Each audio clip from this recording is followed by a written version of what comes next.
You will fight on a battlefield for America at some point in your life. If you didn't notice the words in the background, that was Mr. Vice President talking to the graduates of a top-class U.S. military academy. And that wasn't it. How do you like this degree of certainty? It is a virtual certainty that you will fight on a battlefield for America at some point in your life. You will lead soldiers in combat. It will happen. So, what is the second most important official in the country trying to make clear by that? The good old boots on the ground will certainly be on the way to quite a few different places. After all, come on, no one in this world would dare to send an army against America to put up a fight there. Nobody will realistically send soldiers to attack the superpower of all superpowers. And so, men and women of West Point, no matter where you're deployed, you will be the vanguard of freedom.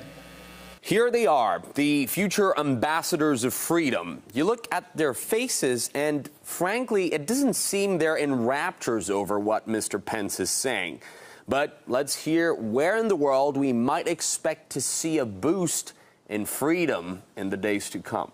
Some of you will join the fight against radical Islamic terrorists in Afghanistan and Iraq. Oh, these are familiar places where the process, so to say, began a while ago. Soon it will be 20 years. Any more destinations? Some of you will join the fight in Europe, where an aggressive Russia seeks to redraw international boundaries by force. Probably in this area, it's a bit of an exaggeration that the graduates will find themselves on a battlefield, taking part in NATO's big war games there. That's more like it.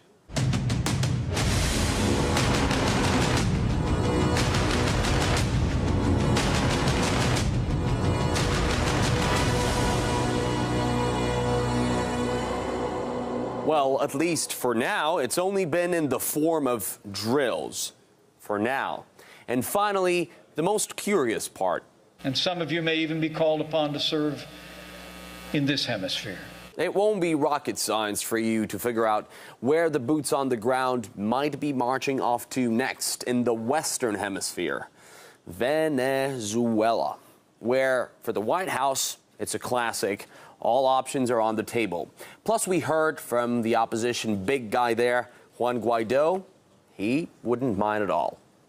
It reflects this administration that has been gunning for a war in Iran, for a war in Venezuela.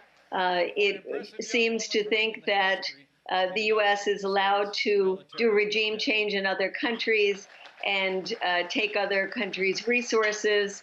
I think that it reflects this idea that the United States is the only superpower in the world, and it gets to wage war if it wants to, and certainly continue the wars that we have been in. These are wars that President Trump said he was going to get us out of, and we continue to be in those wars, supporting other wars through proxies like Saudi Arabia and threatening new wars.